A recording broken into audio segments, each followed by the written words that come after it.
میری بہنوں کی باتوں نے میری شادی شدہ زندگی برباد کر دی۔ آخر مجھے حقیقت کیسے پتہ چلی؟ آج ایک شخص سے ملاقات ہوئی، اس کی آنکھوں میں عجیب سی اداسی تھی۔ باتوں باتوں میں اس نے کہا، بھائی، بعض اوقات انسان اپنے دشمنوں سے نہیں بلکہ اپنے ہی لوگوں کی باتوں سے ہار جاتا ہے۔ میں نے اپنی زندگی کے کئی سال دوسروں کی باتوں پر یقین کر کے ضائع کر دیے۔ اگر میں وقت پر سچ سمجھ جاتا تو شاید میری شادی شدہ زندگی اتنی مشکل نہ ہوتی۔ میں نے اس سے پوچھا، آخر ایسا کیا ہوا تھا؟ اس نے ایک گہری سانس لی اور اپنی کہانی سنانا شروع کر دی۔ میری شادی 2019 میں ہوئی تھی۔ میری بیوی کا نام مریم تھا۔ یہ ایک ارینج میرج تھی۔ ہمارے خاندان اور مریم کے خاندان کا تعلق ایک ہی برادری سے نہیں تھا، لیکن دونوں خاندان اچھے تھے۔ مریم کے والد ایک سرکاری ملازم تھے اور اس کے 2 بھائی تھے۔ وہ اپنے گھر کی سب سے چھوٹی اور لاڈلی بیٹی تھی۔ میرے گھر میں میری امی، ابو، 2 چھوٹی بہنیں اور میں رہتے تھے۔ میرے دونوں بہنیں مجھ سے بہت محبت کرتی تھیں اور میں بھی انہیں بہت چاہتا تھا۔ بچپن سے ہی ان کی ہر خواہش پوری کرنے کی کوشش کرتا تھا۔ اگر انہیں کوئی کپڑا چاہیے ہوتا تو میں لے آتا، اگر کہیں جانا ہوتا تو میں انہیں چھوڑنے جاتا، اور اگر کوئی مسئلہ ہوتا تو سب سے پہلے میرے پاس آتی۔ شاید یہی وجہ تھی کہ شادی کے بعد بھی وہ مجھے صرف اپنا بھائی سمجھتی رہیں اور یہ نہ سمجھ سکیں کہ اب میری زندگی میں ایک اور رشتہ بھی شامل ہو گیا ہے، جس کا حق بھی اتنا ہی اہم تھا۔ شادی کے پہلے چند دن بہت اچھے گزرے۔ مریم سب کے ساتھ ادب سے پیش آتی، صبح جلدی اٹھتی، امی کے ساتھ ناشتہ بناتی، گھر کی صفائی میں مدد کرتی اور میری بہنوں کے لیے بھی چائے بنا دیتی۔ امی اکثر خوش ہو کر کہتی تھیں، اللہ نے ہمیں بہت اچھی بہو دی ہے۔ میں یہ سن کر خوش ہوتا اور سوچتا کہ میری زندگی کتنی خوبصورت ہو گئی ہے۔ لیکن شادی کے تقریباً 1 مہینے بعد حالات آہستہ آہستہ بدلنے لگے۔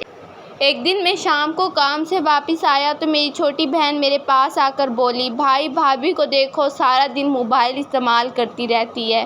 امی نے انہیں کھانا بنانے کو کہا تھا لیکن انہوں نے دیر کر دی۔ میں نے مریم سے پوچھا تو اس نے کہا، میں نے امی سے اجازت لے کر اپنی امی سے بات کی تھی، پھر میں نے کھانا بھی بنا دیا تھا۔ مجھے بات معمولی لگی اس لیے میں خاموش ہو گیا۔ لیکن اگلے دن بڑی بہن نے کہا، بھائی، بھابھی آپ کے سامنے بہت اچھی بنتی ہے لیکن آپ کے جانے کے بعد ہم سے ٹھیک طرح بات نہیں کرتی۔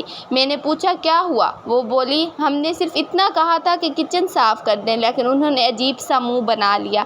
جب میں نے مریم سے پوچھا تو اس نے کہا، میں نے کوئی منہ نہیں بنایا، میں صرف تھکی ہوئی تھی۔ میں نے اس کی بات سنی مگر میرے دل میں شک کا ایک چھوٹا سا بیج بو دیا گیا۔ پھر روز کوئی نہ کوئی شکایت ہونے لگی۔ کبھی کہا جاتا بھابھی نے امی کو جواب دے دیا، کبھی کہا جاتا بھابھی کو گھر کے کاموں سے دلچسپی نہیں، اور کبھی کہا جاتا بھابھی چاہتی ہے کہ بھائی ہم سے دور ہو جائے۔ میں ہر بات سن کر مریم سے پوچھتا۔ وہ پہلے تو سکون سے جواب دیتی لیکن کچھ دن بعد اس نے کہنا شروع کر دیا، آپ کو مجھ پر یقین کیوں نہیں؟ آپ ہر روز دوسروں کی بات سن کر مجھ سے پوچھ گچھ کیوں کرتے ہیں؟ میں غصے میں کہتا، کیونکہ وہ میری بہنیں ہیں، وہ مجھ سے جھوٹ کیوں بولیں گی؟ یہ جملہ سن کر مریم خاموش ہو جاتی۔ مجھے اس وقت اندازہ نہیں تھا کہ میری یہ بات اس کے دل کو کتنی تکلیف دیتی ہے۔ کچھ مہینوں بعد مریم حاملہ ہو گئی۔ شروع کے دنوں میں اس کی طبیعت بہت خراب رہتی، اس سے کمزوری، چکر اور متلی رہتی تھی اور ڈاکٹر نے اسے زیادہ آرام کرنے کو کہا تھا، لیکن گھر میں کسی نے اس کی حالت کو سنجیدگی سے نہیں لیا۔ ایک دن میں دوپہر کو اچانک گھر آیا۔ امی اور دونوں بہنیں کمرے میں بیٹھی تھیں۔ امی نے مجھے دیکھتے ہی کہا، تمہاری بیوی تو سارا دن سوتی رہتی ہے، ہم نے بھی تو بچے پیدا کیے تھے لیکن کبھی کام سے پیچھے نہیں ہٹے۔ میں مریم کے کمرے میں گیا اور غصے سے کہا، تمہیں ہر وقت سونا ہوتا ہے، گھر میں کوئی کام بھی ہے یا نہیں؟ مریم بستر سے اٹھ بیٹھی، اس کی آنکھوں میں آنسو آ گئے۔ اس نے آہستہ سے کہا، میں نے صبح ناشتہ بنایا، پھر کھانا پکایا، کپڑے دھوئے اور امی کے ساتھ کچن بھی صاف کیا، بس ابھی کمزوری کی وجہ سے لیٹی تھی۔ میں نے کہا، تم ہر بات کا بہانہ بناتی ہو۔ یہ سن کر وہ خاموش ہو گئی۔ پھر اس نے صرف اتنا کہا، آپ نے ایک بار بھی یہ نہیں پوچھا کہ میری طبیعت کیسی ہے، آپ کو صرف شکایتیں سنائی دیتی ہیں۔ اس رات مریم نے کھانا بھی نہیں کھایا۔ میں نے سمجھا کہ وہ ناراض ہے لیکن حقیقت میں وہ اندر سے ٹوٹ رہی تھی۔ وقت گزرتا گیا اور اللہ تعالیٰ نے ہمیں ایک بیٹے سے نوازا۔ ہمارے گھر میں خوشی ہونی چاہیے تھے مگر حالات پہلے سے زیادہ خراب ہو گئے۔ اب میری بہنیں کہتی تھیں، بھابھی بچے کو لے کر الگ کمرے میں بیٹھی رہتی ہیں۔ کبھی کہتی، بھابھی ہمیں بچے کو ہاتھ بھی نہیں لگانے دیتی۔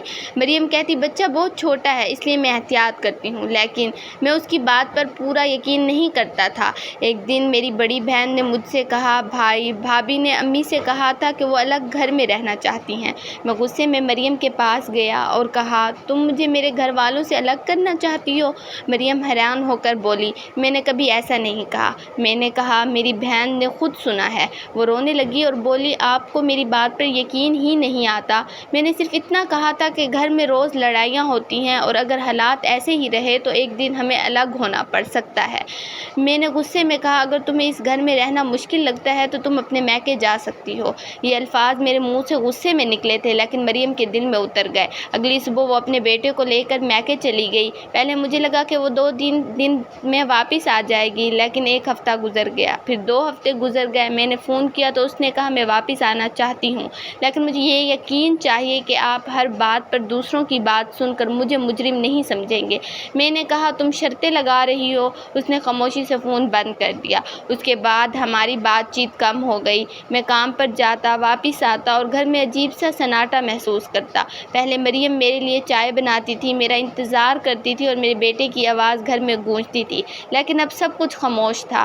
پھر بھی میری بہنیں مجھے سمجھاتیں، بھائی آپ نے کچھ غلط نہیں کیا، بھابھی ہی ضدی ہیں، اور میں ان کی بات مان لیتا۔ پھر ایک دن ایک ایسی بات ہوئی جس نے میری پوری زندگی بدل دی۔ میں کام سے جلدی واپس آیا، گھر کے باہر میری بہنوں کی آواز آ رہی تھی۔ میں دروازے کے قریب رکا تو اندر سے بڑی بہن کی آواز سنائی دی۔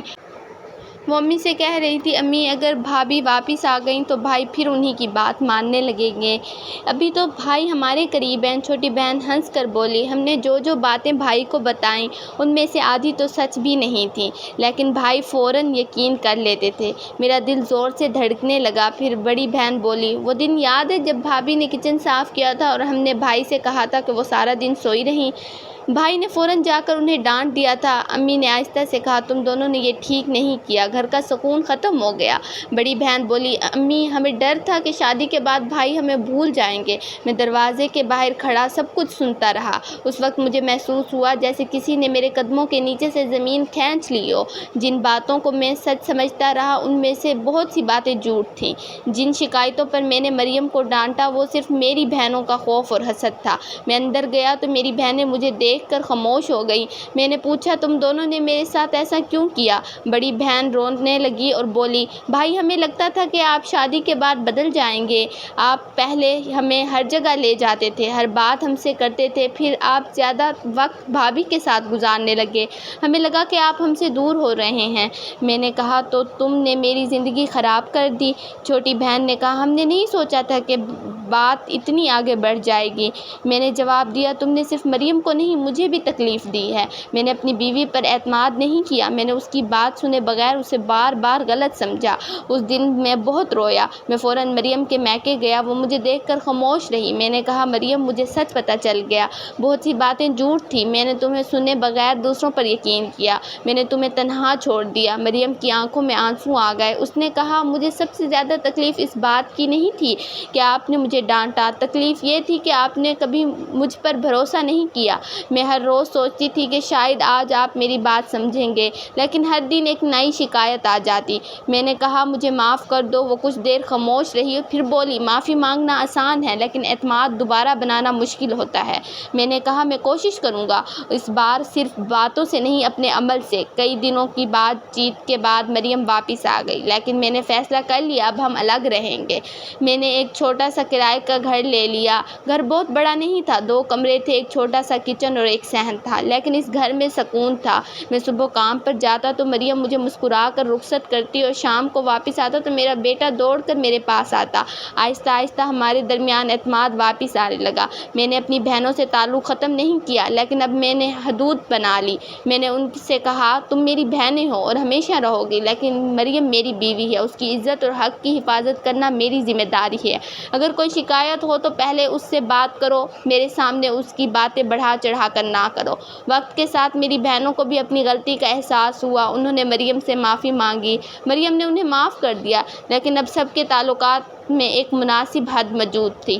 آج ہماری شادی کو کئی سال گزر چکے ہیں، ہم ابھی بھی کرائے کے گھر میں رہتے ہیں، لیکن الحمدللہ سکون سے رہتے ہیں۔ میں نے زندگی سے ایک بہت بڑا سبق سیکھا ہے کہ ہر بات جو اپنا کوئی شخص بتائے ضروری نہیں کہ وہ پوری سچ ہو۔ شوہر کو چاہیے کہ وہ اپنی بیوی کی بات بھی سکون سے سنے اور بیوی کو چاہیے وہ شوہر کے گھر والوں کے ساتھ عزت اور سمجھداری سے رہے۔ گھر صرف دیواروں سے نہیں بنتا، گھر اعتماد، احترام اور انصاف سے بنتا ہے۔ اگر شوہر ہر بات پر اپنی بیوی کو غلط سمجھے اور اگر گھر والے ہر وقت میاں بیوی کے درمیان مداخلت کریں تو محبت بھی آہستہ آہستہ کمزور ہو جاتی ہے، اور اگر غلطی ہو جائے تو انا کی وجہ سے رشتے ختم کرنے کی بجائے سچ کو قبول کر کے اسے درست کرنے کی کوشش کرنی چاہیے۔